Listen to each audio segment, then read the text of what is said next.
जय श्री राधे, जय श्री कृष्णा। प्रियजनों, आपको व आपके पूरे परिवार को इंदिरा एकादशी की हार्दिक शुभकामनाएं। भगवान श्री हरि विष्णु जी की कृपा से आप सब सुखी व समृद्ध रहें। प्रत्येक माह के दोनों पक्षों, कृष्ण पक्ष शुक्ल पक्ष की 11वीं तिथि को एकादशी के नाम से जाना जाता है। इस प्रकार पूरे वर्ष भर में 24 एकादशियाँ आती हैं, लेकिन जब अधिक मास आता है तो एकादशियों की संख्या बढ़कर 26 हो जाती है।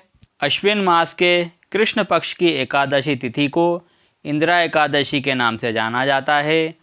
इंदिरा एकादशी का व्रत व्यक्ति को पाप कर्मों से मुक्त करता है। यूँ तो पूरे वर्ष भर की सभी एकादशियाँ महत्वपूर्ण होती हैं, लेकिन पितृपक्ष में आने वाली इंदिरा एकादशी बहुत महत्वपूर्ण मानी जाती है। इंदिरा एकादशी का व्रत धारण करने और पितरों के निमित्त श्राद्ध तर्पण करने से पितृदोष से मुक्ति मिलती है।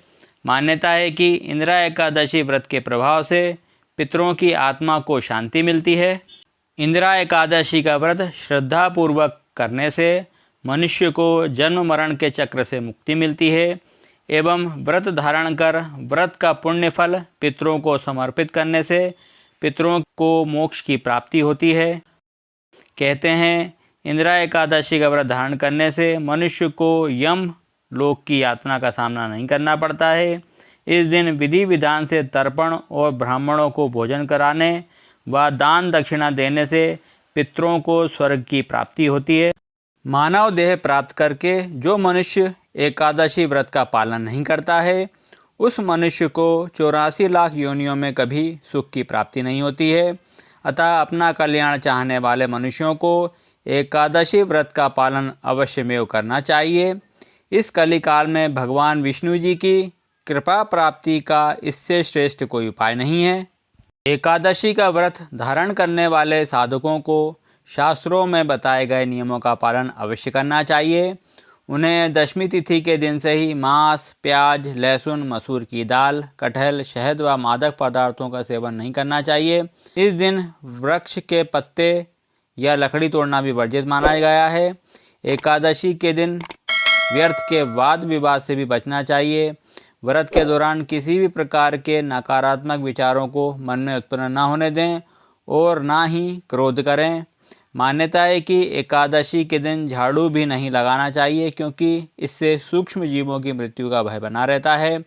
साथ ही बाल कटवाना एवं नाखून आदि काटना भी वर्जित माना गया है। एकादशी के दिन तुलसी के पत्ते भी नहीं तोड़ना चाहिए। भगवान को भोग में तुलसी के पत्ते अर्पित करने के लिए तुलसी पत्र एक दिन पहले ही तोड़ के रख लेना चाहिए।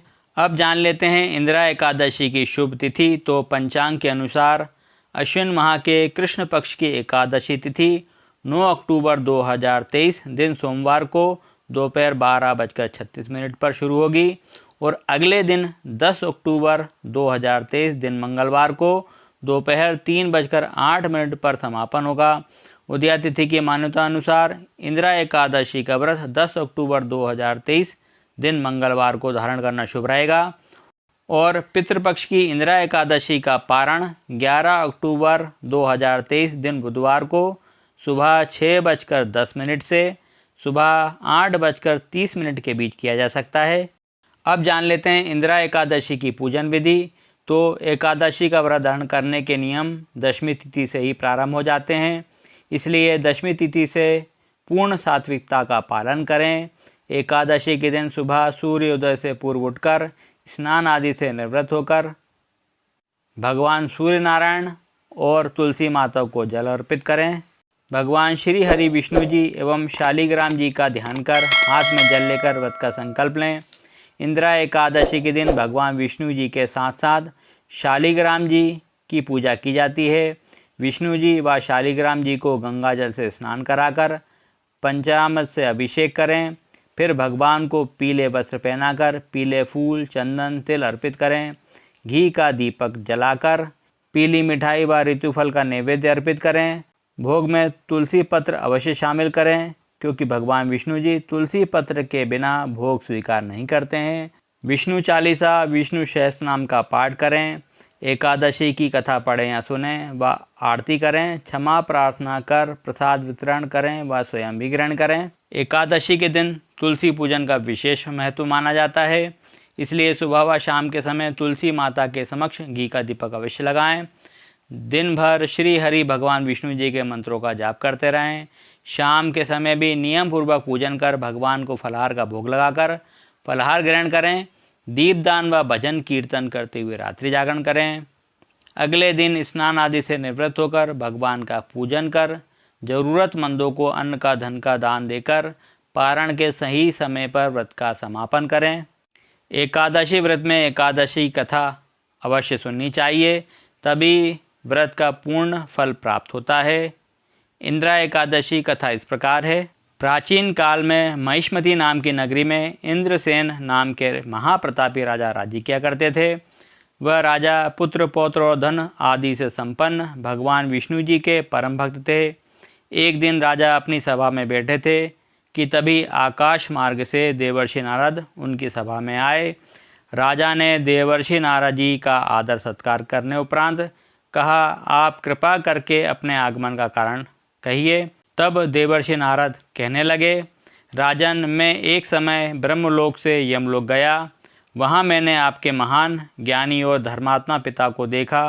उन्होंने कहा, हे कि एकादशी व्रत भंग होने के कारण यमराज के निकट रह रहा हूँ। सो हे पुत्र, यदि तुम अश्विन कृष्ण इंद्रा एकादशी का व्रत मेरे निमित्त करो तो मुझे स्वर्ग की प्राप्ति हो सकती है। यह सुन राजा ने सपत्नीक विधि विधान से नियम पूर्वक व्रत का पालन किया। भगवान विष्णु जी व शालिग्राम जी का पूजन किया व श्राद्ध करके योग्य ब्राह्मणों को भोजन कराकर दक्षिणा दी। व्रत के प्रभाव से राजा के पिता गरुण पर सवार होकर श्री हरि विष्णु लोक गए। राजा इंद्रसेन भी एकादशी व्रत के प्रभाव से निष्कंटक राज्य करके अंत समय में अपने पुत्र को सिंहासन पर बैठाकर उन्होंने वैकुंठ लोक की प्राप्ति की।